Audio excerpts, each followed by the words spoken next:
से नमस्कार साथियों, मैं भवानी शंकर शर्मा, स्कूल व्याख्याता, आप सबका इस YouTube चैनल पर हार्दिक स्वागत व अभिनंदन करता हूं। साथियों, अत्यंत प्रसन्नता का विषय है कि आप लोगों के विशेष आग्रह के बाद मैं आज इस YouTube चैनल पर आप लोगों के समक्ष उपस्थित हूं। विगत 12 वर्षों के शिक्षण के दौरान मैंने यह अनुभव किया कि आप लोगों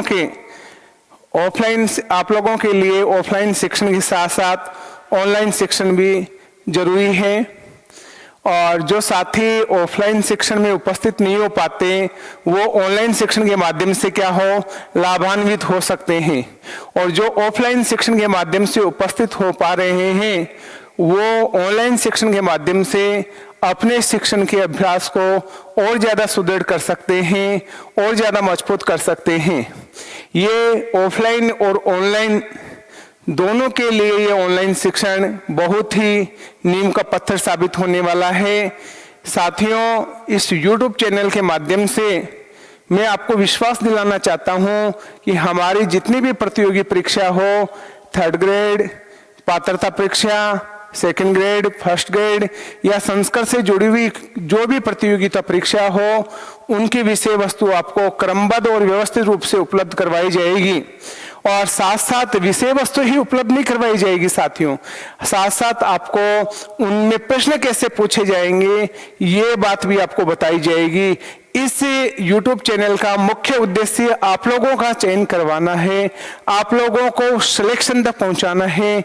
साथियों, इस थीम के साथ, इस पॉजिटिव सकारात्मक सोच के साथ इस YouTube चैनल का प्रारंभ किया गया है। इस हमारे YouTube चैनल की सोच रहेगी, इस क्लास की थीम रहेगी हमारी कि सकारात्मक सोच संग उत्साह और उल्लास लिए जीतेंगे हर हारी बाजी, मन में ये विश्वास लिए।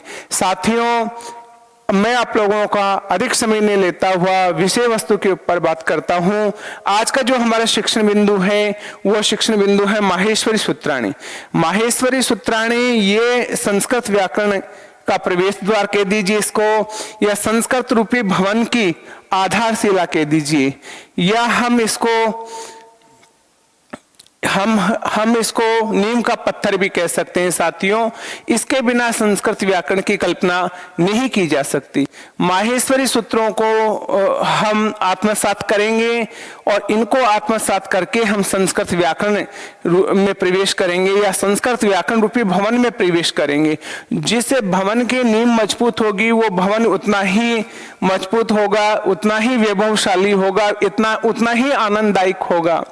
तो साथियों, इसकी हम चर्चा कर रहे हैं माहेश्वरी सूत्राणी। यहाँ पर हम बात कर रहे हैं माहेश्वरी सूत्रों का जो उद्भव है और वो विकास, इसकी तो हम चर्चा करेंगे ही, माहेश्वरी सूत्रों के उद्भव और विकास की। इससे पहले हम संस्कृत के उद्भव और विकास की चर्चा करना चाहेंगे। संस्कृत का उद्भव और विकास कैसे हुआ, इसकी चर्चा के क्रम में हम बात करते हैं। एक बार हम संस्कृत के उद्भव विकास की बात करेंगे, फिर हम किसकी बात करेंगे, माहेश्वरी सूत्रों की बात करेंगे। संस्कृत के व्याकरण की 2 प्रकार की परंपराएं हैं। संस्कृत व्याकरण दुनिया में कब आई, इस बात को लेके लोगों में चर्चा का विषय है।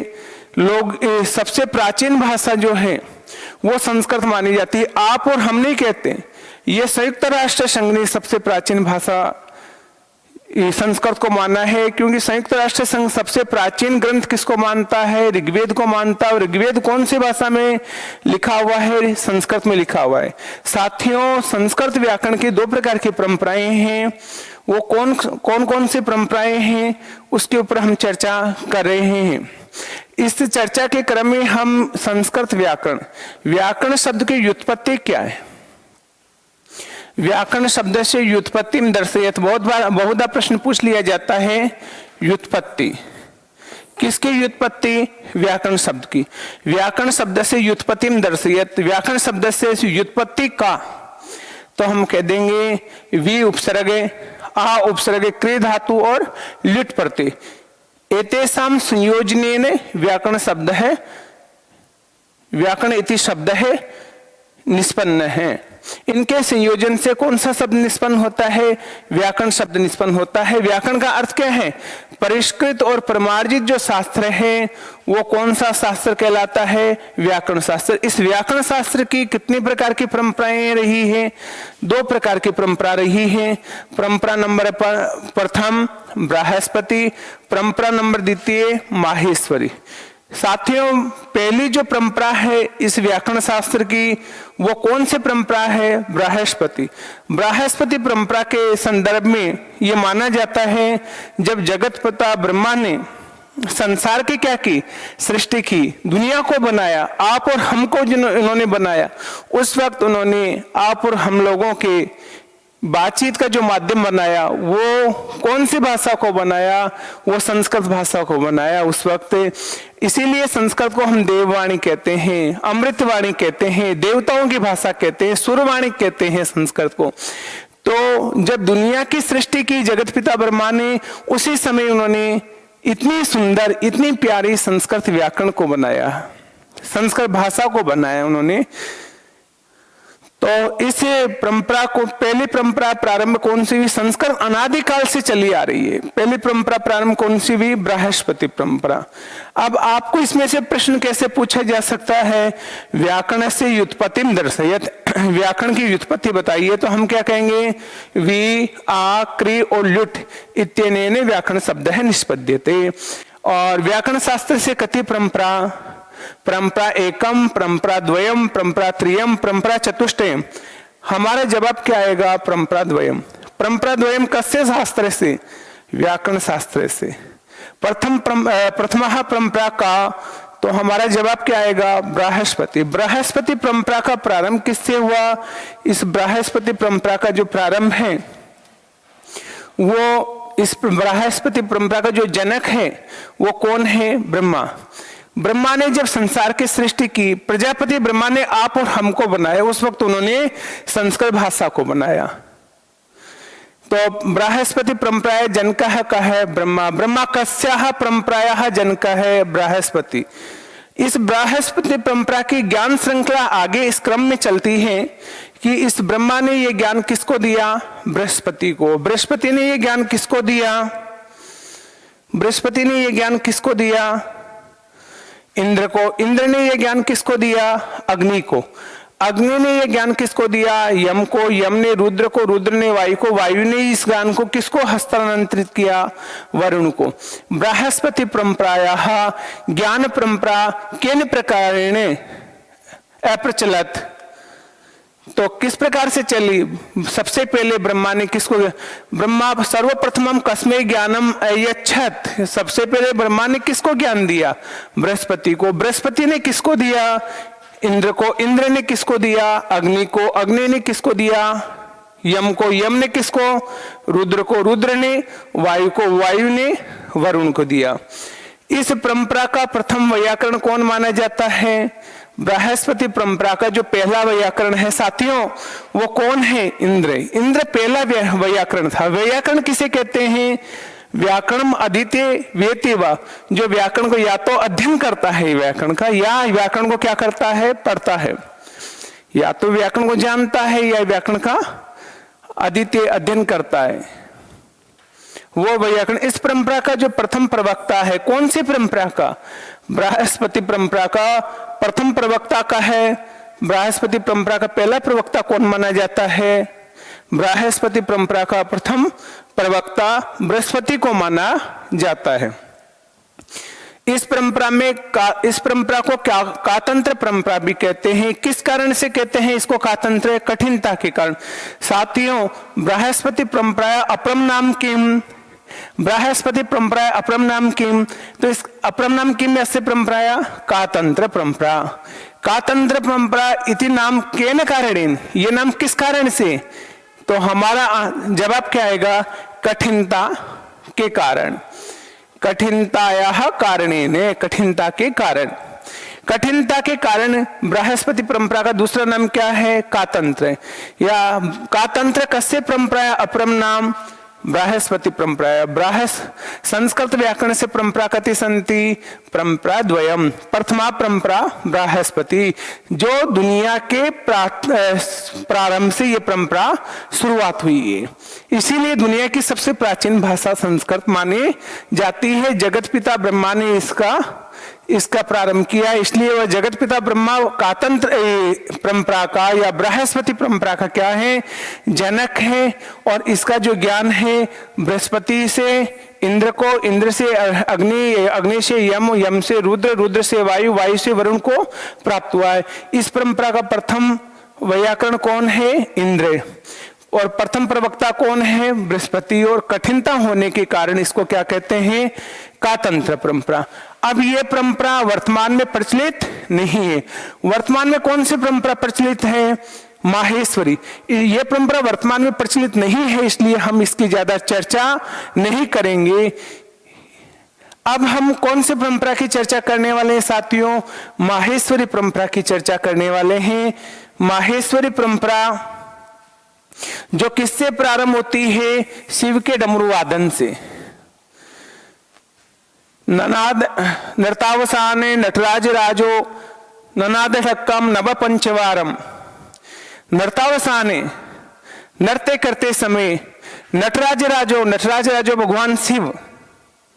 ननाद ढक्काम, ननाद ढक्काम, ननाद ढक्काम नव पंचवारम,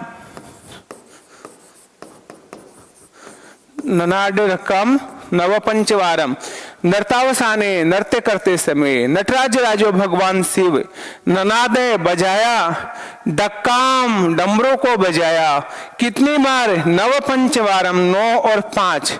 9 5 कुल कितने साथियों, 14। इस श्लोक से हमें इस परंपरा की सारी पृष्ठभूमि का ज्ञान हो जाता है, सब भूमिका का पता चल जाता है।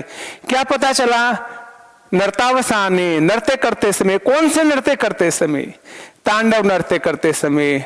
नटराज राजो भगवान शिव। ननादे बजाया, भगवान शिव ने क्या बजाया, ढक्काम बजाया, डमरू बजाया। कितनी बार डमरू बजाया, नव पंचवारम, 9 और 5, 14 बार डमरू बजाया। अर्थात नृतावसाने, नृत्य करते समय। कौन से नृत्य करते समय, तांडव नृत्य करते समय। तांडव नृत्य शिव ने क्यों किया, पाणिनि की उपासना से प्रसन्न होके, पाणिनि की उपासना से, पाणिनि की तपस्या से प्रसन्न होके भगवान शिव ने कौन सा नृत्य किया, तांडव नृत्य किया। तांडव नृत्य के समय उन्होंने क्या किया, डक्काम ननादे, डमरू को बजाया। कितनी बार बजाया, नव पंचवारम, 9 और 5, 14 बार डमरू बजाया। अर्थात पाणिनि की उपासना से प्रसन्न होके भगवान शिव ने 14 बार डमरू बजाया। और 14 बार डमरू बजाने से जो सूत्र प्राप्त हुए हैं वो कौन से सूत्र हैं, वो माहेश्वरी सूत्र हैं। माहेश्वरी सूत्राणि कति संति। हमारा क्वेश्चन ये है, प्रश्न ये है, माहेश्वरी सूत्राणि कति संति, तो आपको अपना जवाब क्या आएगा, 14। 14 कानि सूत्राणि, 14 कानि सूत्राणि, तो जवाब क्या आएगा, माहेश्वरी सूत्राणि। 14 माहेश्वरी सूत्राणि केन प्राप्तानि, भगवान शिवेन। शिवस्य केन वाद्येन, ढक्कया। शिवस्य केन वाद्येन, ढक्कया, ढक्का के द्वारा। शिव है ढक्कम कतिवारम अवादयत, नव पंचवारम। माने माहेश्वरी सूत्राणि कति संति, 14। 14 कानि सूत्राणि, माहेश्वरी सूत्राणि। 14 माहेश्वरी सूत्राणि केन प्राप्तानि, भगवान शिवेन महेश्वरेण। भगवान शिवेन महेश्वरेण केन वाद्येन प्राप्तानि, ढक्कया प्राप्तानि। ढक्का शब्द स्त्रीलिंग का शब्द है साथियों, इसके रमा की तरह रूप चलते हैं ढक्का। तो केन ढक्कया, ढक्कायः, ढक्का से प्राप्त किए हैं, डमरू से प्राप्तानि, ढक्कया। या कस्मात ढक्कायः, डमरू से प्राप्त किए हैं। किसके डमरू से? कस्य? तो भगवान शिव से। कति सूत्राणि? चतुर्दश सूत्राणि। कीदर्शानि सूत्राणि? माहेश्वरी सूत्राणि। कस्य नृत्य से संदर्भे? तांडव नृत्य से संदर्भे। भगवान शिव है तांडव नृत्य किमर्थम अकरोत्? पाणिनि उपासना कारण, पाणिनि की उपासना के कारण। पाणिनि शिवस्य उपासना किमर्थम अकरोत्? ज्ञान प्राप्ति निमित्तम, ज्ञान प्राप्ति के लिए। अब हम इसमें चर्चा करते हैं। इस चर्चा के क्रम में माहेश्वरी सूत्रों को हम क्या क्या कह सकते हैं? इनको हम शिव सूत्रम भी कह सकते, शिव सूत्रम भी कह सकते हैं। शिव सूत्रम क्यों? क्योंकि ये सूत्र किससे प्राप्त हुए हैं? भगवान शिव से प्राप्त हुए हैं, इसलिए हमने इनको क्या कहा? शिव सूत्रम। और शिव सूत्र जालम भी कहा जा सकता है, शिव सूत्र जालम। और इनका दूसरा नाम क्या है? इन माहेश्वरी सूत्रों का प्रयोजन क्या है? इन माहेश्वरी सूत्रों का मुख्य प्रयोजन है प्रत्याहारों का निर्माण करना, इसलिए इन सूत्रों को हम प्रत्याहार सूत्र भी कह सकते हैं, प्रत्याहार सूत्र भी कह सकते हैं। और पूरी वर्णमाला इन सूत्रों में समाहित है, इसलिए वर्ण समामन्वय या अक्षर समामन्वय भी कहा जा सकता है। यहाँ समामन्वय शब्द का अर्थ है साथियों वेद, वर्ण वेद या अक्षर वेद भी कह सकते हैं, क्योंकि पूरी वर्णमाला इन माहेश्वरी सूत्रों में समाहित है। अब हमें पूछ लिया जाए माहेश्वरी सूत्र से एक वचन में हम कहेंगे तो हम सूत्रम कह सकते हैं, सूत्रम, और द्विवचन में सूत्रे, और बहुवचन में सूत्राणि। सूत्रम, सूत्रे, सूत्राणि। बहुवचन में प्रयुक्त हुए हैं 14 हैं, इसलिए सूत्रम। माहेश्वर सूत्रम, एक है तो सूत्रम, दो है तो सूत्रे, और बहुत सारे हैं तो सूत्राणि। माहेश्वरी सूत्राणि कति सन्ति? चतुर्दश। चतुर्दश कानि माहेश्वरी सूत्राणि। माहेश्वरी सूत्रस्य अपरम नामानि किम? या माहेश्वरी सूत्राणाम अपरम नामानि किम? माहेश्वरी सूत्रों के दूसरे नाम क्या हैं? तो हम कह देंगे शिव सूत्रम या शिव सूत्र जालम या प्रत्याहार सूत्रम। क्या कह देंगे? प्रत्याहार सूत्रम। प्रत्याहार सूत्रम क्यों कहा इनको? क्योंकि इनका मुख्य उद्देश्य क्या है? प्रत्याहारों का निर्माण करना है। इनका अन्य नाम क्या है? वर्ण समामन्वय। समामन्वय का क्या अर्थ है साथियों? यहाँ पर समामन्वय शब्द का अर्थ है वेद, वर्ण वेद या अक्षर समामन्वय या अक्षर वेद। कितने नाम हुए इनके? शिव सूत्र जालम, शिव से प्राप्त हुए सूत्र, शिव सूत्रम कह दो, शिव सूत्र जालम कह दो, प्रत्याहार सूत्रम कह दीजिए, वर्ण समामन्वय कह दीजिए, अक्षर समामन्वय कह दीजिए। ये सारे किसके पर्यायवाची शब्द हैं? माहेश्वरी सूत्रों के। माहेश्वरी सूत्र से अपराणी नामानि कानि? माहेश्वरी सूत्र से अपराणी नामानि कानि, तो हमारा जवाब क्या होगा? माहेश्वरी सूत्रों के अन्य नाम कौन कौन से हैं? तो शिव सूत्रम, शिव सूत्र जालम, प्रत्याहार सूत्रम, वर्ण समामन्वय, अक्षर समामन्वय। वर्ण समामन्वय, अक्षर समामन्वय, प्रत्याहार सूत्रम, शिव सूत्र जालम, शिव सूत्रम कस्य अपराणी नामानि, किसके दूसरे नाम है? तो हमारा जवाब क्या होगा? माहेश्वरी सूत्राणि, सूत्राणाम, माहेश्वरी सूत्रों का। यहाँ पर साथियों माहेश्वरी सूत्रों का मुख्य उद्देश्य क्या है? पाणिनि का प्रत्याहारों का निर्माण करना। प्रत्याहार किसे कहते हैं? प्रत्याह्रियन्ते संक्षिप्यन्ते वर्णः यत्र, जहां पे वर्ण क्या हो जाए?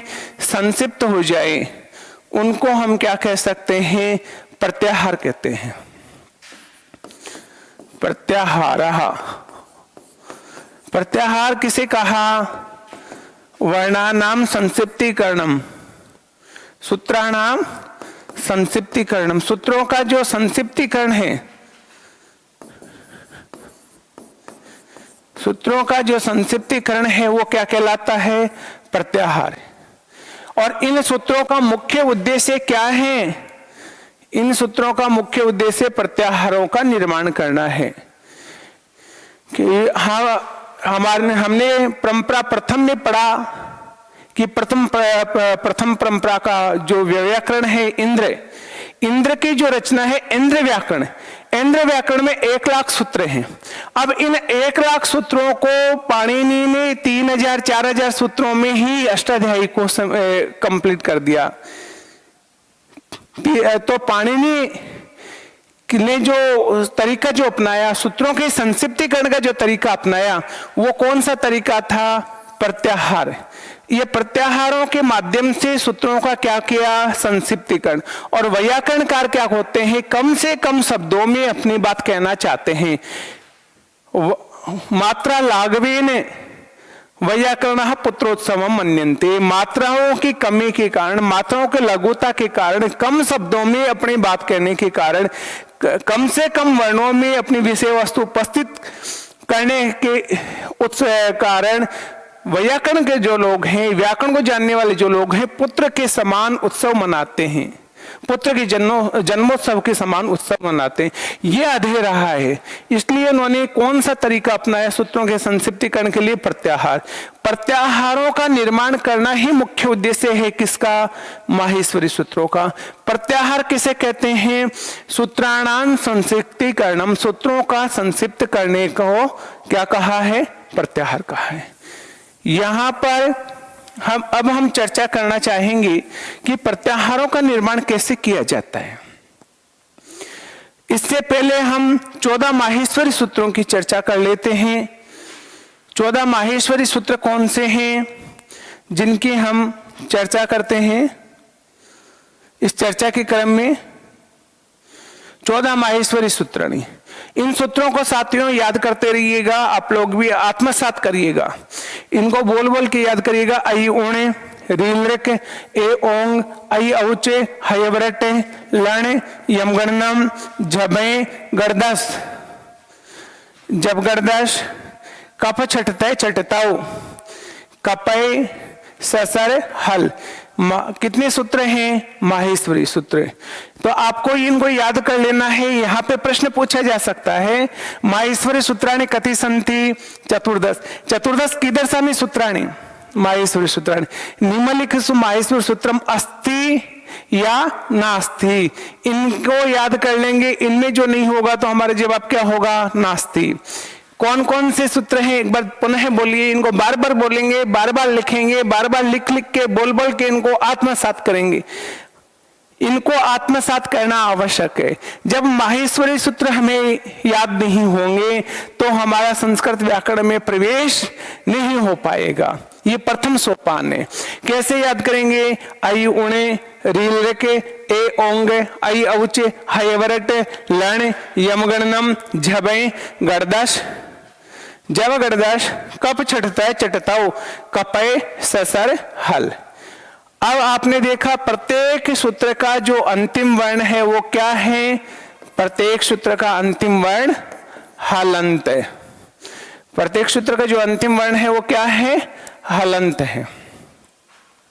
ये जो हलंत वर्ण है प्रत्येक सूत्र का, आई औच में क्या है? च हलंत। हयवरट में क्या है? ट हलंत। लण में न हलंत। यम गणनम में मैं हलंत। जबे में ये, गर्दस में शय, और जब गर्दस में शय, कफ छटते चटतों में वह, कपय में ये, सरसर में रे और हल में ले। प्रत्येक वर्ण का क्या है? अंतिम वर्ण हलंत है। इस अंतिम हलंत वर्ण की एक हलंत्यम जो सूत्र है उससे क्या होती है? इत संज्ञा हो जाती है। माहेश्वरी सूत्रों के जो प्रत्येक अंतिम हलंत वर्ण है उसकी हलंत्यम सूत्र से क्या हो जाती है? इत संज्ञा। जिसकी इत संज्ञा हो जाती है उसका तस्य लोप है सूत्र से लोप हो जाता है। पहले इत संज्ञा करनी है और फिर इनका लोप कर देना है। अब हमारे मन में एक स्वाभाविक प्रश्न आता है, जब पाणिनि जी को प्रत्येक सूत्र का अंतिम वर्ण की हलंत्यम से इत संज्ञा करनी थी और तस्य लोप से क्या करना था? लोप करना था। तो इन सूत्रों में हलंत वर्ण दिया ही क्यों? इनको पूरा ही लिख देते। इनको हलंत लिखने की आवश्यकता ही क्या थी? बताइए साथियों, विचार करिएगा। कि पाणिनि जी ने इन 14 सूत्रों में प्रत्येक वर्ण की क्या की है, इत संज्ञा की है, और हलंत्यम से इत संज्ञा कर दी, और तस्य लोप से इनका क्या कर दिया, लोप कर दिया। अब इनके इत संज्ञा होके लोप हो गया, तो इतना कार्य किया ही क्यों? सीधा ही हलंत वर्ण लिखते ही नहीं, या बिना हलंत वर्ण लिखे भी कार्य चल नहीं सकता था क्या? या बिना हलंत वर्ण के लिख देते, या इसको यूं लिख देते, आई उणे, आई उ लिख देते, या आई उण में न को पूरा लिख देते। ऐसा क्यों नहीं हुआ?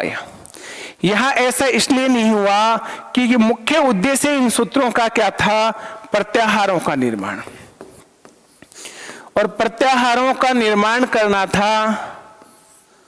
प्रत्याहारों का निर्माण इन सूत्रों का मुख्य उद्देश्य था, इसलिए इन्होंने अंतिम हलंत वर्ण को रखा, और अंतिम हलंत वर्ण को रखा और रख के उसकी इस संज्ञा की, और तस्य लोप से उसका लोप किया, जिससे प्रत्याहारों का क्या हो सके, निर्माण हो सके। अब साथियों, प्रत्याहारों का निर्माण कैसे किया जाता है, प्रत्याहारों का निर्माण करने वाला सूत्र क्या है, और प्रत्याहारों का निर्माण करते समय क्या क्रम अपनाना चाहिए।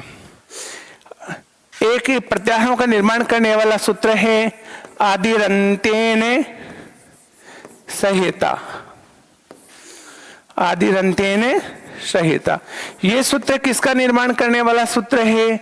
ये सूत्र प्रत्याहारों का निर्माण करता है। आदि का क्या मतलब है? यहां आदि माने प्रारंभ, और अंतेन माने अंतिम वर्ण।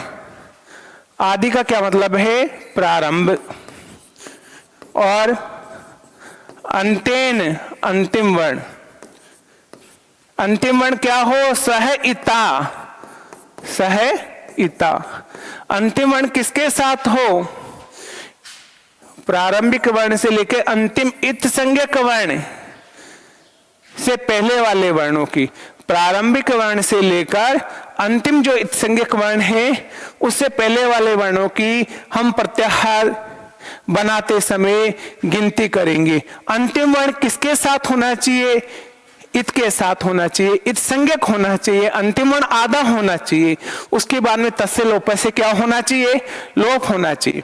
इन्होंने क्या कहा? माहेश्वरी सूत्रों के प्रारंभिक वर्ण से लेकर अंतिम इत संज्ञक वर्ण से पहले वाले वर्णों की प्रत्याहार संज्ञा होती है।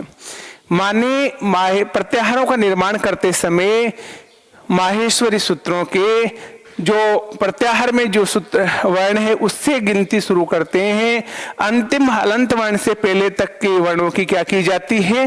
गिनती की जाती है। अंतिम हलंत वर्ण की गणना नहीं होती है, अंतिम हलंत वर्ण गिना नहीं जाता है।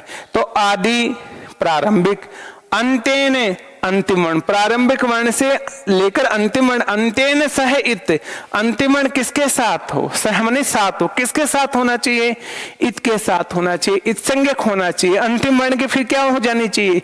तस्य लोप से लोप हो जानी चाहिए। अर्थात प्रत्याहारों का निर्माण करते समय माहेश्वरी सूत्रों के प्रारंभिक वर्ण से लेकर अंतिम हलंत वर्ण से पहले तक के वर्णों की गणना की जाती है। अंतिम हलंत वर्ण की गणना नहीं की जाती। क्यों नहीं की जाती साथियों? क्योंकि उसकी क्या हो जाती है? उसकी क्या हो जाती है? इत संज्ञा हो जाती है, और इत संज्ञा होने के बाद में उसका क्या हो जाता है? लोप। प्रत्याहारों का निर्माण करने वाला सूत्र, अभी हमने जो चर्चा की वो सूत्र कौन सा है? आदिरंतेन संहिता। आदिरंतेन संहिता का क्या अर्थ है? अर्थ हम समझ चुके। आदि अंतेन सह इता, प्रारंभिक वर्ण से लेकर अंतिम वर्ण तक के सभी वर्ण, अभी नहीं है साथियों, ये क्या है? सभी। ये गलती से अभी छपा हुआ है। प्रारंभिक वर्ण से लेकर अंतिम वर्ण तक के सभी वर्ण लिखने चाहिए। किसका निर्माण करते समय? प्रत्याहारों का निर्माण करते समय। ध्यान रखें, किसी भी सूत्र का अंतिम वर्ण प्रत्याहार में लिखा नहीं जाता। अंतिम वर्ण क्यों नहीं लिखा जाता? क्योंकि उसकी इस संज्ञा हो जाती है, और जिसकी इस संज्ञा हो जाती है उसका लोप हो जाता। अंतिम वर्ण की गिनती में गिनती में नहीं लिया जाता अंतिम वर्ण को। अब हम प्रत्याहारों का निर्माण करके देखेंगे साथियों। प्रत्याहारों का निर्माण किस प्रकार से किया जाता है इसका हम अभ्यास करेंगे। यह अभ्यास हमारे लिए नितांत आवश्यक है और प्रत्याहारों का निर्माण करके इसको आत्मसात करने पे ही हमारा ये कार्यक्रम आगे चल पाएगा। हम संस्कृत व्याकरण को आगे आत्मसात कर पाएंगे। यदि ये चीजें हमें समझ नहीं आएगी तो आगे बड़ा कठिन है हमारा कार्य। इसलिए इसको सरल बनाने के लिए प्रत्याहारों का निर्माण कैसे किया जाता है, आप भी अपनी अपनी नोटबुक निकालिए, मेरे साथ आप अभी अपने अपने अभ्यास पुस्तिका में अभ्यास करिएगा। हम इसका आत्मसात करेंगे। जिसे अच प्रत्याहार का निर्माण करना है साथियों, तो अच प्रत्याहार में कौन कौन से वर्ण आएंगे, कहां से गिनती शुरू करेंगे, ऐसे करेंगे कि कहां तक, जैसे पहले तक। अब अच का मतलब क्या है, संस्कृत में अच कह दीजिए। अच को हम संस्कृत में क्या कह सकते हैं, स्वर भी कह सकते हैं। अच प्रत्याहारों में गिनती कहां से शुरू होगी, ऐसे लेकर च तक। ए और च ये क्या हो गए, अच। अब तो गिनो, गिनती कहां प्रारंभ करनी है, ऐसे प्रारंभ करनी है। अंत कहां होना है, च से पहले वाले वर्ण ही गिनती में आएंगे। च अंतिम वर्ण है, वो गिनती में नहीं आएगा, हलंत वर्ण।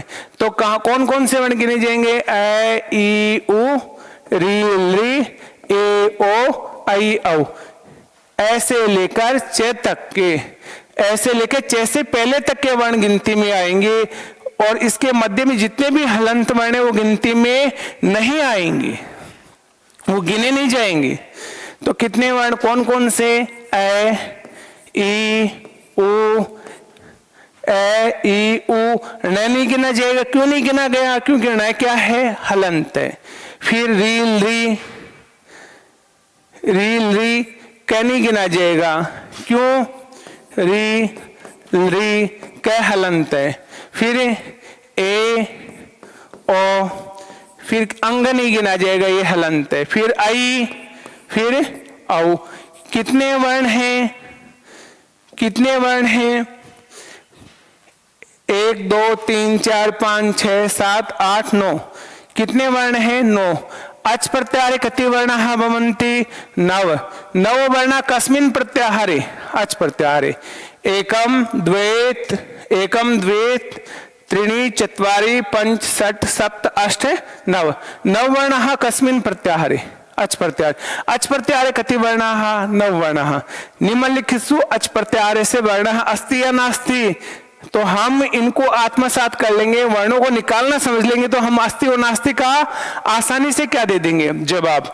नहीं तो हमारे लिए पता ही नहीं है अस्ति क्या है, नास्ति क्या है। इसलिए आप लोग भी अपने साथ साथ अभ्यास करिएगा। अच प्रत्याहारे कति वर्णाः, 9 वर्णाः।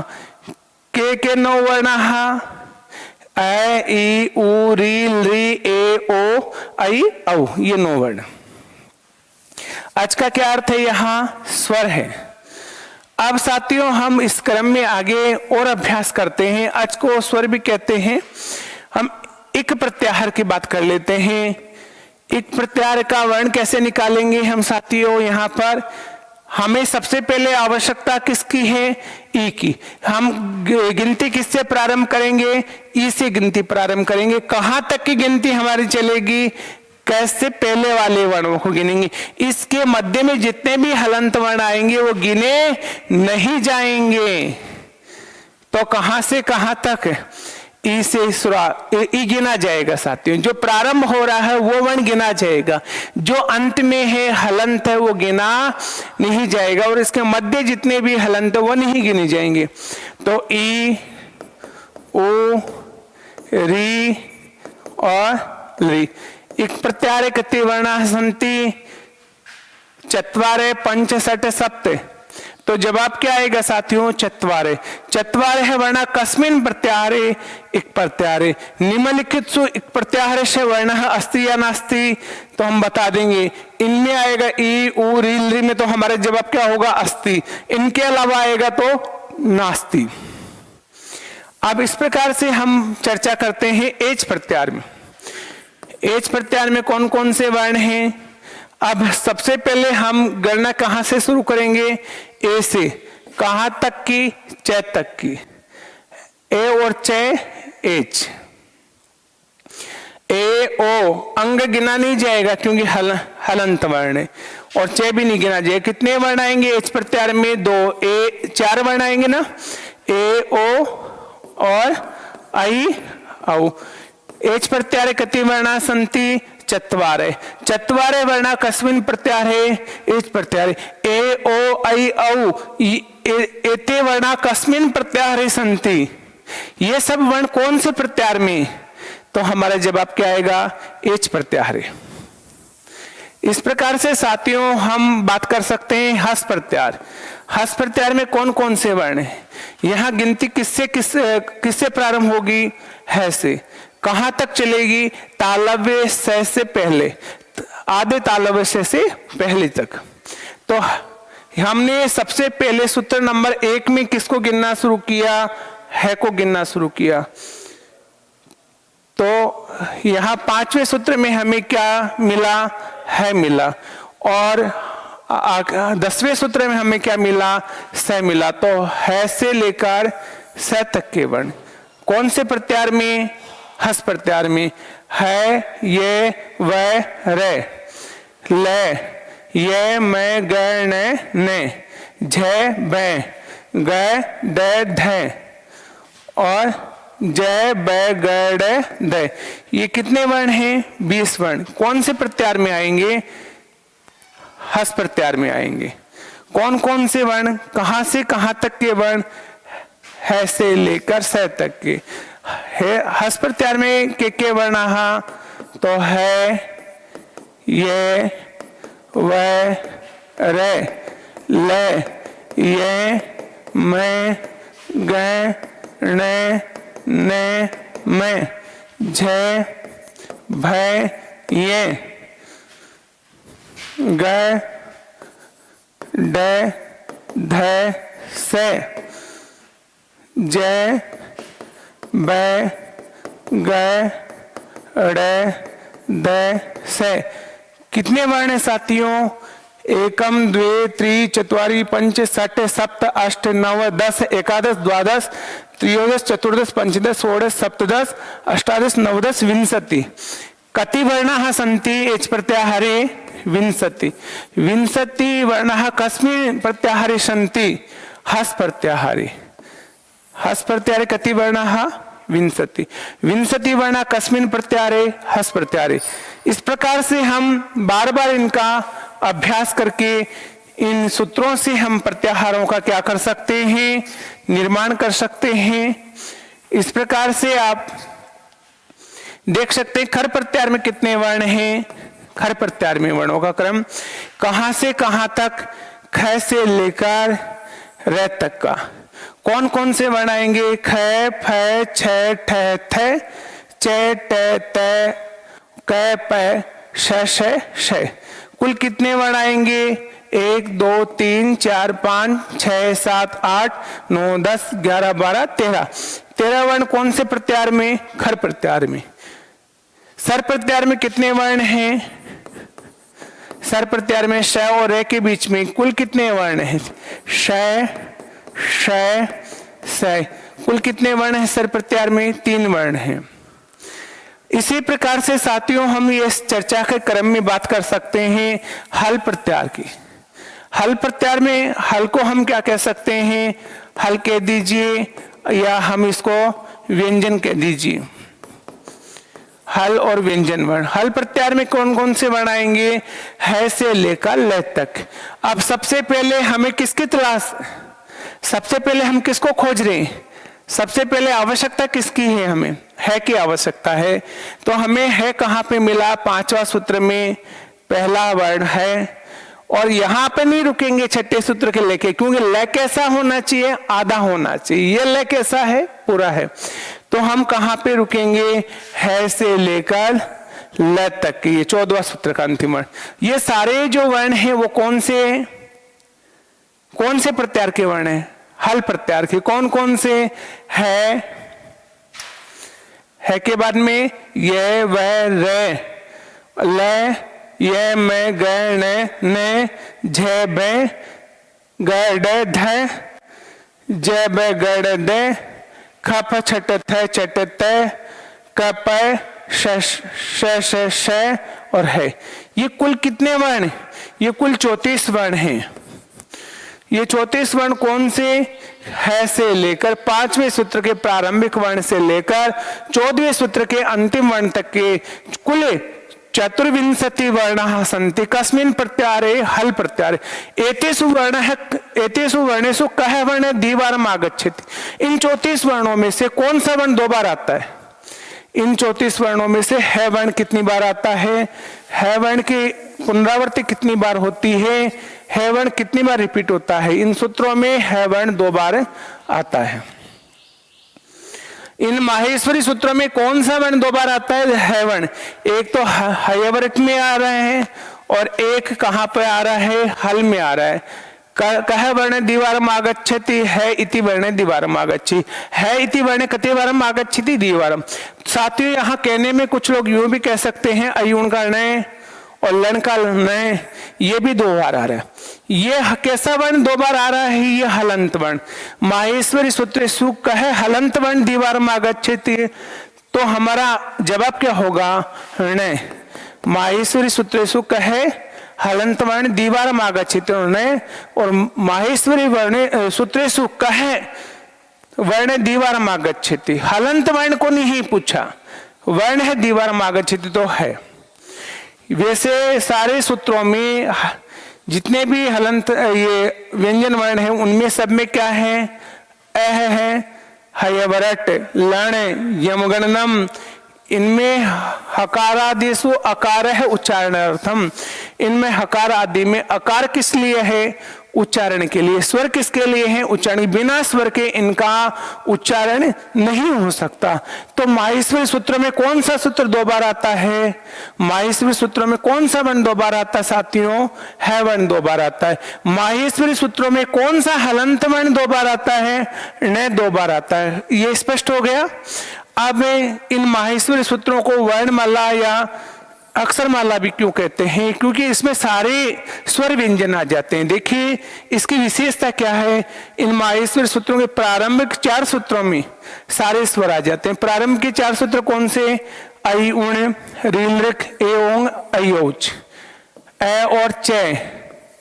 अच में क्या आ गए? सारे के सारे स्वर आ गए। इनके प्रारंभिक 4 सूत्रों में सभी क्या आ गए? स्वर आ गए। और इनके 5वें और 6ठे सूत्र में क्या कौन से वर्णों का प्रयोग हुआ है? अंतस्थ वर्णों का प्रयोग हुआ है। कौन से सूत्र में? 5वें और 6ठे में। यण प्रत्याहार बनेगा। यण प्रत्याहार में कहां से वर्ण शुरू होंगे? ये से प्रारंभ होंगे और कहां से कहां तक चलेंगे? ण तक। यण प्रत्याहार में कितने वर्ण आएंगे साथियों? ये व र ल। यण प्रत्याहारे कति वर्णाः? 4। 4 है वर्णा कस्मिन् प्रत्याहारे? यण प्रत्याहारे। इन वर्णों का क्रम भी यही रहेगा। अंतस्थ वर्णों का कौन सा क्रम रहेगा? ये व र ल।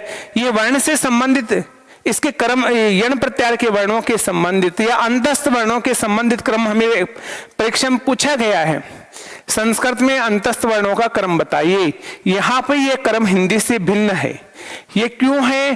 क्योंकि संस्कृत में जो क्रम चलता है साथियों वो किसके सूत्रों के अनुसार चलता है? माहेश्वरी सूत्रों के अनुसार चलता है। प्रत्याहारों के अनुसार क्रम चलता है। इसलिए यण प्रत्याहार का क्रम क्या है? ये व र ल। इसलिए अंतस्थ वर्णों का क्या क्रम रहेगा संस्कृत में? ये व र ल। और हिंदी में क्या है? ये र ल व। हिंदी के हिसाब से हम इसका जवाब देते तो हमारा जवाब गलत माना जाता है। तो 5वें और 6ठे में पूरे अंतस्थ आ गए। 1 से 4 तक सारे स्वर आ गए।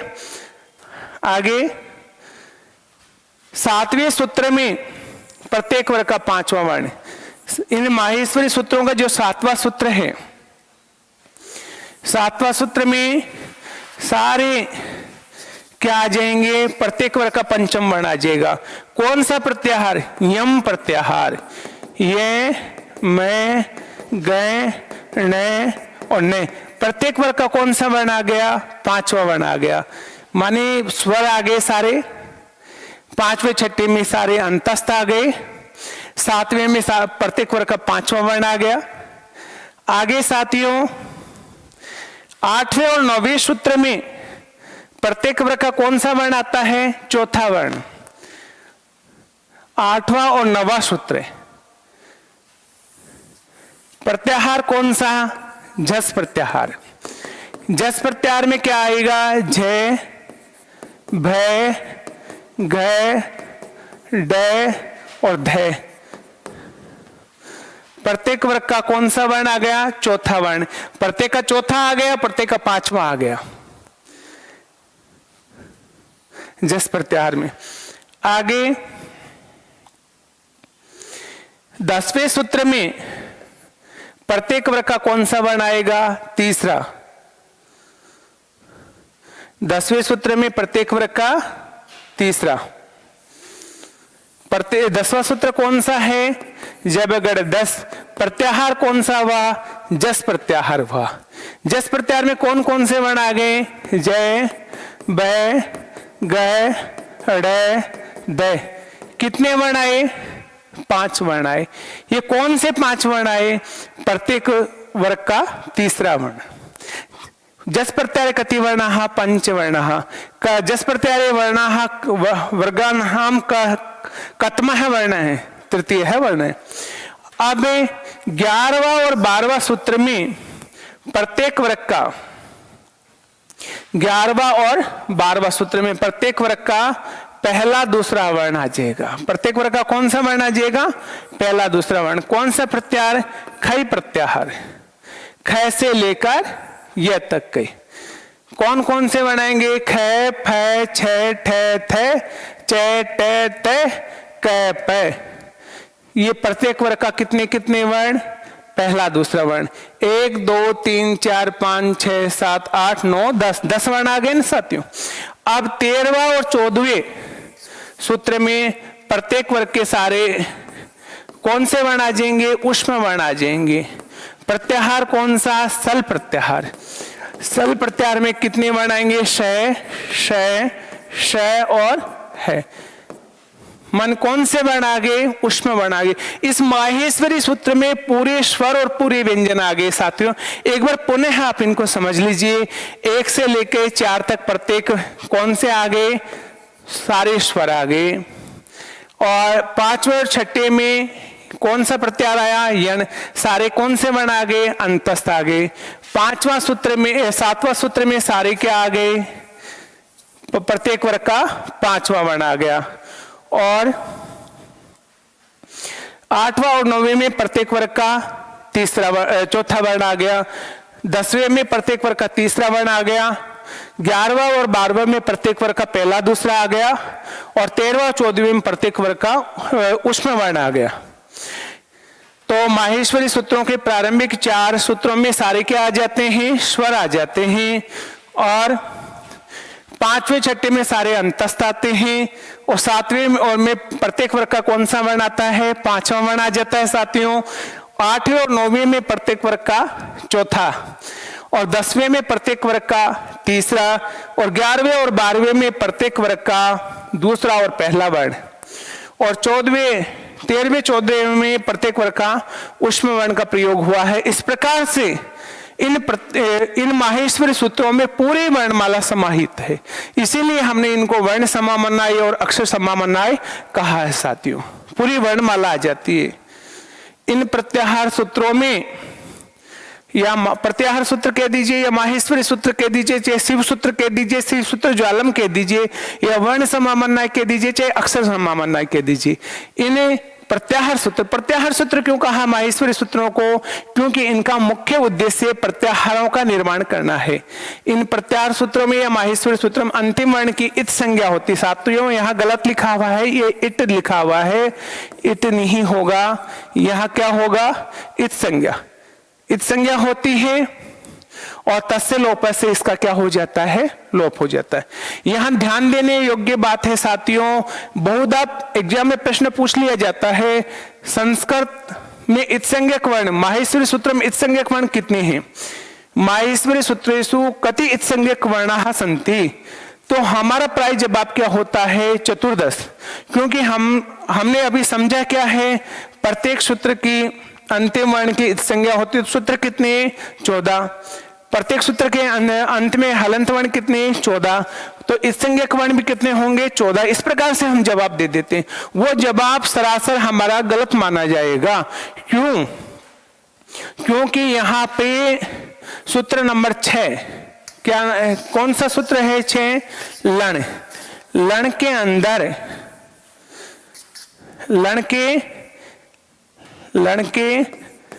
ल के अंदर क्या स्थित है? ल में क्या स्थित है? ए। इस प्रकार से लण बनाया है। तो ल के एक की इत्संज्ञा होती है। एकमात्र स्वर की इत्संज्ञा कौन सी हुई है? इत्संज्ञक वर्ण कुल 15 इत्संज्ञक वर्ण है। इत्संज्ञक वर्ण कति सन्ति? 14, 15, 16, 17। सातवें जवाब क्या आएगा? 15।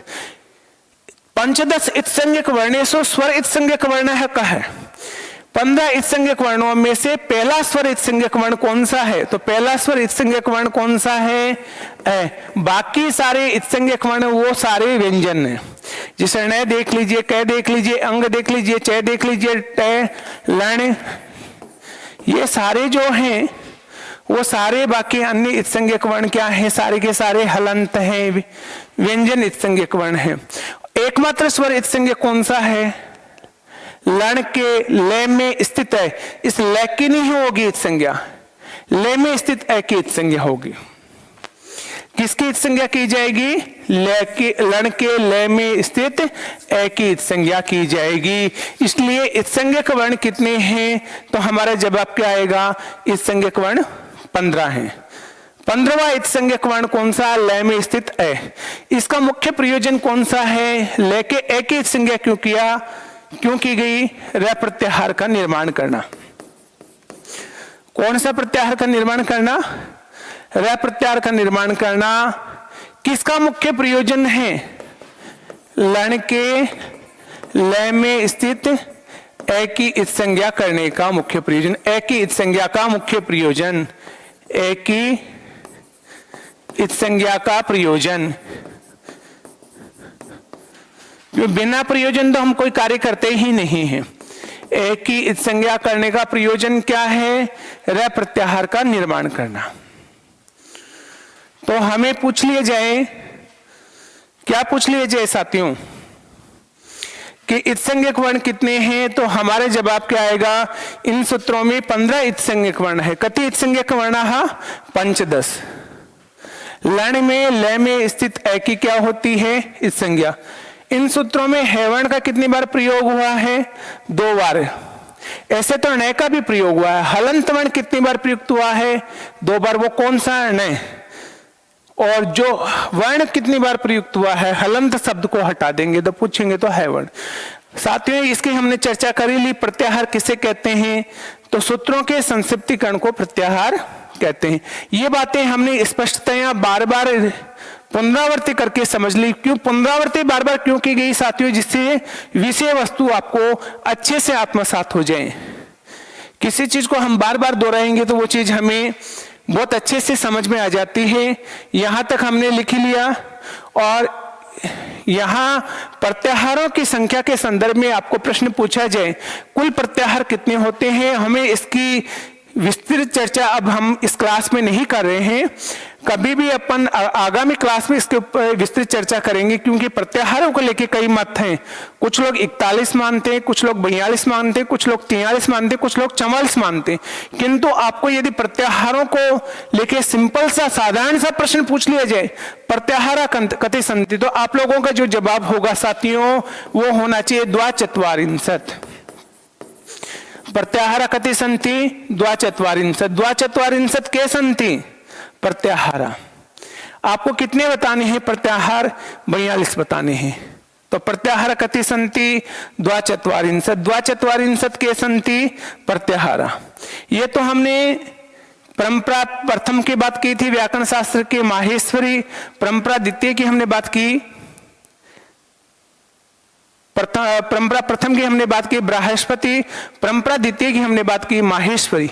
अब हम संस्कृत व्याकरण के त्रिमुनि की बातें करने जा रहे हैं साथियों, कि पाणिनि जी ने, शिव जी ने जो डमरू वादन किया, शिव के डमरू वादन से जो सूत्र हमें प्राप्त हुए, जो परंपरा प्राप्त हुई, उस परंपरा को आगे किसने बढ़ाया?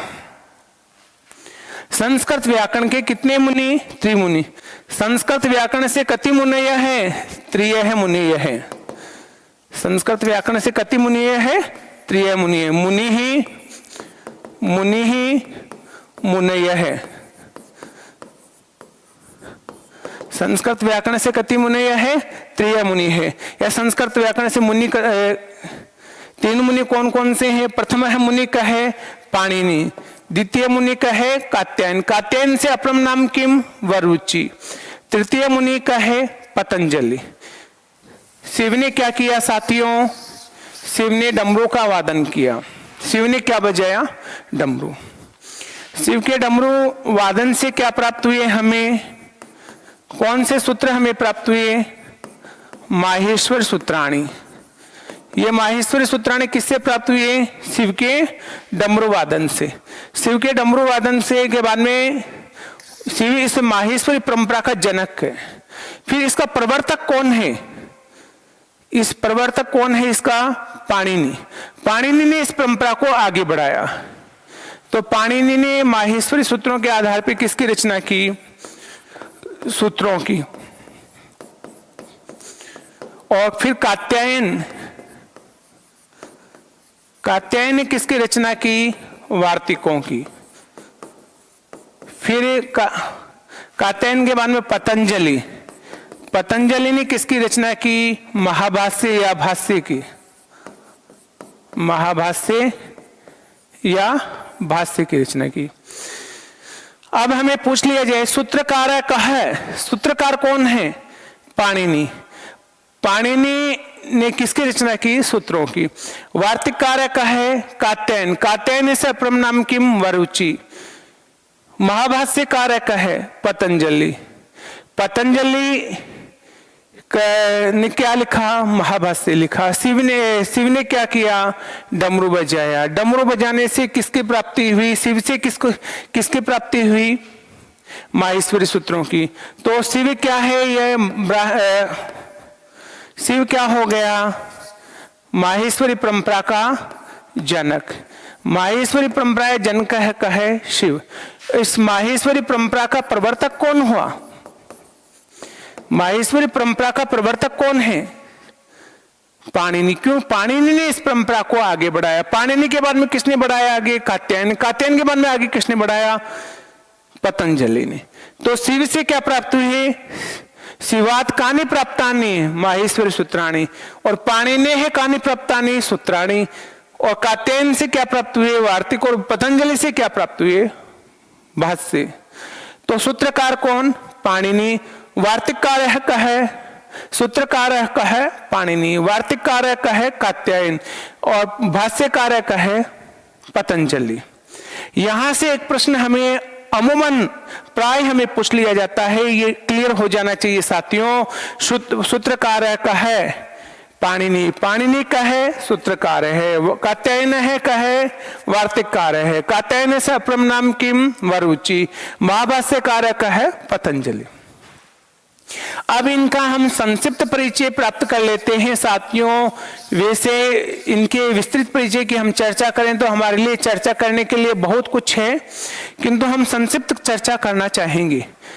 वैसे देखा जाए तो संस्कृत के जो विद्वान हैं, वैयाकरणकार हैं, नाटककार हैं, महाकवि हैं, उन्होंने अपने परिचय में भी कंजूसी की है। उन्होंने अपना विस्तृत परिचय दिया नहीं है, क्योंकि वो परिचय देने में भी उन्हें आत्मश्लाघा या आत्म प्रशंसा का भाव महसूस होता था, और इसलिए इन्होंने अपनी विषय वस्तु को के बारे में, अपने जीवन परिचय के बारे में या अपने परिवार के बारे में उन्होंने कुछ विस्तार से नहीं बताया है।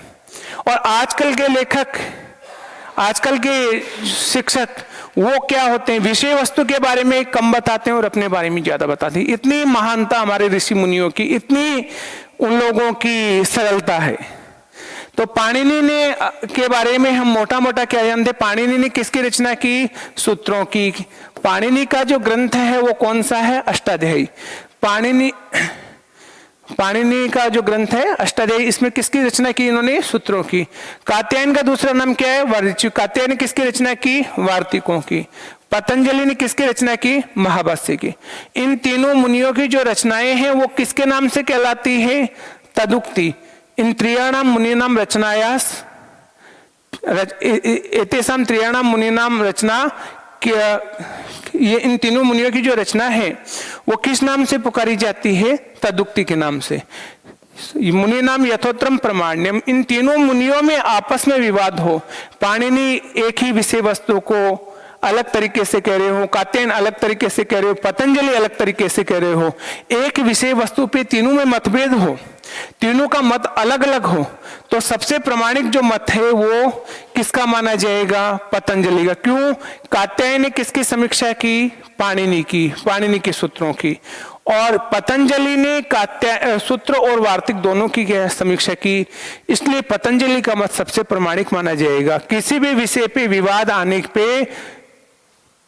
आने पे बाद वाले का मत को प्रमाणिक माना जाएगा। तीनों मुनियों में सबसे ज्यादा प्रमाणिक मत किसका माना जाएगा? पतंजलि का। पतंजलि के बाद में कात्यायन का। और सबसे कम प्रमाणिक मत किसका माना जाएगा? पाणिनि का। साथियों, यहां से बहुत बार प्रश्न पूछ लेते हैं और अक्सर यहां प्रश्न हमारा गलत हो जाता है। हम सबसे ज्यादा प्रमाणिक मत किसको बताते हैं? पाणिनि को बताते हैं, क्योंकि हम सोचते हैं कि यार पाणिनि सबसे बड़ा महान है इनमें, किंतु ऐसा महानता का नहीं है। पाणिनि भी इंसान थे, कोई फरिश्ता नहीं थे। पाणिनि की समीक्षा किसने की? कात्यायन। कात्यायन और पतंजलि ने पाणिनि और कात्यायन दोनों की समीक्षा की। जो समीक्षा होकर जो बात सामने आती है वो ज्यादा प्रमाणिक होती है। तो पाणिनि के ग्रंथ का नाम क्या है? अष्टाध्यायी। पाणिनि के पिता का नाम क्या है? पणिन। पणिन कस्य पितुः नाम पाणिनि है, या पणिन है पुत्र है कहे पाणिनि। पाणिनि की माता का नाम दाक्षी, और पाणिनि के जो गुरु का नाम है वो आचार्य वर्ष कह दीजिए। बहुत सारे ग्रंथों में आचार्य वर्ष या आचार्य उपवर्ष हमें नाम उपलब्ध होता है। आचार्य वर्ष और उपलब्ध कौन है? आचार्य वर्ष है, उपलब्ध का है पाणिनि है गुरु, पाणिनि का गुरु। पाणिनि का जो जन्म है वो सलातुर में हुआ है, ये पाकिस्तान के लाहौर कस्बे के समीप स्थित है।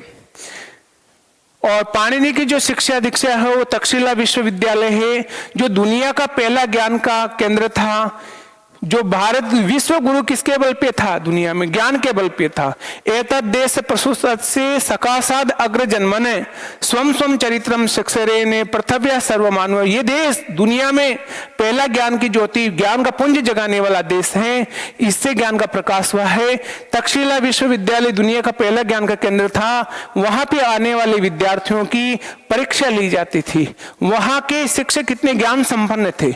शिक्षकों के अलावा वहां पे द्वार पे बैठने वाले द्वारपाल भी इतने ज्ञान संपन्न थे। आने वाले छात्रों की परीक्षा लेके आधे छात्रों को तो द्वारपाल ही परीक्षा में फेल करके भेज देते थे। तो शिक्षक कितने ज्ञान समृद्ध होंगे। चीनी यात्री हेनसांग ने भी अपनी यात्रा वृतांत में तक्षशिला का वर्णन किया है। तो पाणिनि उसी तक्षशिला विश्वविद्यालय से पढ़े हुए हैं। यह परिचयात्मक जो बातें हमें पूछ ली जाए, पाणिनि है पितुः नाम किम पणिन है, पाणिनि है मातु नाम का दाक्षी, पाणिनि है मातु नाम किम दाक्षी, दाक्षी का अस्ति पाणिनि है माता, पाणिनि है गुरु नाम किम आचार्य वर्ष या उपवर्ष। आगे हम चर्चा के क्रम में बात करते हैं। पाणिनि का जो ग्रंथ है वो अष्टाध्यायी है, जिसको हम शब्दानुशासन भी कहते हैं। नाम से हमें पता चल रहा है कि इसमें कितने अध्याय हैं? 8 अध्याय हैं। 8 अध्याय होने के कारण इसको हमने क्या कहा? अष्टाध्यायी। प्रत्येक अध्याय में कितने कितने पाद हैं? 4-4 पाद हैं। अध्याय लेसन, पाद का क्या मतलब है? सेकेंडरी डिवाइडेशन, एक लेसन के 4 भाग, वो पाद कहलाते हैं। तो 8 अध्यायों में 4-4 पाद में, तो कुल पाद कितने? 32 पाद। और कुल सूत्र कितने? 3978 सूत्र हैं। सूत्र की सामान्य परिभाषा क्या? सूत्र किसे कहते हैं? अल्पाक्षरम असंदिग्धम सारवद विश्वतोमुखम अस्तोगमन। अल्पाक्षरम जिसमें अक्षर क्या हो? कम हो। असंदिग्धम जो संदेह से क्या हो, रहित हो, सारवद और जो सार से परिपूर्ण हो, और भाषा के व्यापक क्षेत्र में प्रवृत्ति वाला हो, रोक टोक से रहित हो, वो क्या कहलाता है, सूत्र कहलाता है। अल्प अक्षर हो, सार से युक्त हो, संदेह से रहित हो, वो क्या कहलाएगा, सूत्र कहलाएगा। यह संक्षिप्त चर्चा हमने किसकी की, पाणिनि की। पाणिनि के बाद में अगले कौन है, कात्यायन। कात्यायन का दूसरा नाम क्या है, वरुचि। इनका ज्यादा विस्तृत हमें परिचय प्राप्त नहीं होता है, क्योंकि इनमें आत्मश्लाघा की प्रवृत्ति नहीं थी। ये इतने सिंपल, इतने साधारण थे, इतने विनम्र थे कि उन्होंने अपना नाम, परिचय और अपने पिता नाम, गांव का नाम भी बताना जरूरी नहीं समझा। तो कात्यायन पाणिनि के कितने सूत्रों पे, 1500 सूत्रों पर कितने, लगभग 4 से 5000 वार्तिक लिखे। और कात्यायन कहाँ के थे, दक्षिण भारत के थे। वार्तिक की सामान्य परिभाषा क्या, वार्तिक क्या है, सूत्र की परिभाषा तो अभी हमने समझ ली। जो अल्प अक्षरों में हो, जो सारवान हो, जो संदेश रहित हो, सूत्र है। तो वार्तिक क्या है, पाणिनि के द्वारा रचित सूत्रों की व्याख्या की और कहीं कहीं छुटी हुई बात को क्या कर दिया, जोड़ दिया। अस्पष्ट सूत्रों को क्या कर दिया, स्पष्ट। वार्तिक में उक्त, अनुक्त और दुरुक्त तीनों का क्या किया, चिंतन। सिंपल तरीके से ये समझ लीजिए, पाणिनि कोई फरिश्ता नहीं थे, वो भी इंसान थे, और जल्दीबाजी में आवश्यक सूत्रों को उन्होंने छोड़ दिया और अनावश्यक सूत्रों को कई बार उन्होंने जोड़ दिया। और जो सूत्र थे वो इतने, कुछ सूत्रों को ज्यादा स्पष्ट नहीं कर पाए। ये कार्य किसने किया, कात्यायन ने। आवश्यक सूत्रों को जोड़ा, अनावश्यक सूत्रों को हटाया, कठिन सूत्रों को क्या किया, सरल भाषा में उनको स्पष्ट किया। यही कार्य वार्तिक कहलाता है। यह वार्तिक का कार्य किसने किया, कात्यायन ने, वरुचि ने। किसके आधार पे, पाणिनि के सूत्रों के आधार पे। कितने सूत्रों के आधार पे, 1500 सूत्रों के आधार पे। कितने वार्तिक रचे, 4 से 5000 वार्तिक। अब पतंजलि, संस्कृत व्याकरण के कौन से मुनि हैं, तीसरे मुनि हैं। इन्होंने किसकी रचना की, महाभाष्य की रचना की। पतंजलि के दूसरे नाम क्या क्या हैं, गोनर्दीय भी हैं और गौणिका पुत्र भी कहते हैं, नागनाथ भी कहते हैं, अहिपति भी कहते हैं। किसको कहते हैं, पतंजलि को। और शेषराज भी कहते हैं। इन नामों से जाना जाता है। कई बार पूछ लेते पतंजलि है अपरम नामानि कानि, पतंजलि के दूसरे नाम कौन कौन से हैं, तो हम क्या कह देंगे, गोनर्दीय, गौणिका पुत्र, नागनाथ, अहिपति, शेषराज। पतंजलि महाभाष्य में कितने आहानिक हैं, पतंजलि के महाभाष्य में 84-85 आहानिक है। आहानिक किसे कहते हैं साथियों, अहन का मतलब क्या होता है, अहन कहते हैं दिन को। एक दिन में जो अध्ययन अध्यापन की जो विषय वस्तु है, एक दिन में पठन पाठन की जो विषय वस्तु वो आहानिक कहलाती है। आजकल हम किसी कोचिंग में या स्कूल में जाते हैं तो हमारा पहला प्रश्न ये होता है कि भाई सिलेबस कितने दिन में करवा दिया जाएगा, कितने दिन में हमें पूरा कंप्लीट करवा दिया जाएगा, कितने दिन में हमें पढ़ा दिया जाएगा। पहले गुरुकुलों में अध्ययन अध्यापन होता था, किंतु उसमें भी कालावधि निश्चित होती थी। तो महाभाष्य की कालावधि है। आहानिक कहा किसको, एक दिन में किए जाने वाले कार्य को आहानिक कहते हैं, एक दिन में किए जाने वाले अध्ययन अध्यापन को आहानिक कहते हैं। तो महाभाष्य को हम कितने दिन में पढ़ सकते हैं, महाभाष्य को हम आराम से पढ़ें या पढ़ाएं तो 85 दिन, और हम थोड़ी सी शीघ्रता से पढ़े और पढ़ाएं तो 84 दिन में पढ़ा और पढ़ाया जा सकता है। तो पतंजलि ने अपने से पूर्ववर्ती दोनों की समीक्षा की। पतंजलि को ऐसा लगा कि कात्यायन ने जो समीक्षा पाणिनि की वो पूरी तरह से तटस्थ होकर समीक्षा नहीं की गई। कुछ अपने को ज्यादा दिखाने के लिए उन्होंने पाणिनि की समीक्षा में कुछ कमियां निकाली। तो पतंजलि ने अधिकांश विषयों पर पाणिनि को सही ठहराया और पाणिनि और कात्यायन दोनों की समीक्षा की। इसलिए तीनों मुनियों में सबसे ज्यादा जो प्रमाणिक बात है वो पतंजलि की मानी जाती है। साथियों, आज हमने एक छोटा सा टॉपिक माहेश्वरी सूत्रों की बात की और इस क्लास में आप निरंतर इसी प्रकार से बने रहिएगा। आगे हम अगले टॉपिक में फिर से यहाँ मिलते हैं। आगे हम अगले सेक्शन या अध्ययन बिंदु को लेकर फिर से चर्चा करते हैं और विस्तार से चर्चा करेंगे। हम साथ साथ ये भी चर्चा करेंगे हमें प्रश्न कैसे पूछा जाना है, और हमारी जो चर्चा की जो भाषा है वो सिंपल से सिंपल भाषा रहेगी। आप लोगों को ग्रामेटिकल लैंग्वेज मैंने पढ़ा कि जनसाधारण की भाषा में अवबोध करवाने का, आप लोगों को शिक्षण करवाने का मेरा लक्ष्य है, जिससे संस्कृत जन जन की भाषा बने, जिससे संस्कृत दुनिया की भाषा बने। जय तो संस्कृतम जय तो भारतम। इसी के साथ मैं अपनी वाणी को विराम देता हूं। धन्यवाद।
कोई बात नहीं, तो मैं फ़ोन कर दीजिए, ई टाइम से कर लेगा फ़ोन, या मैसेज छोड़ दियो, मैं आपकी फ़ोन कर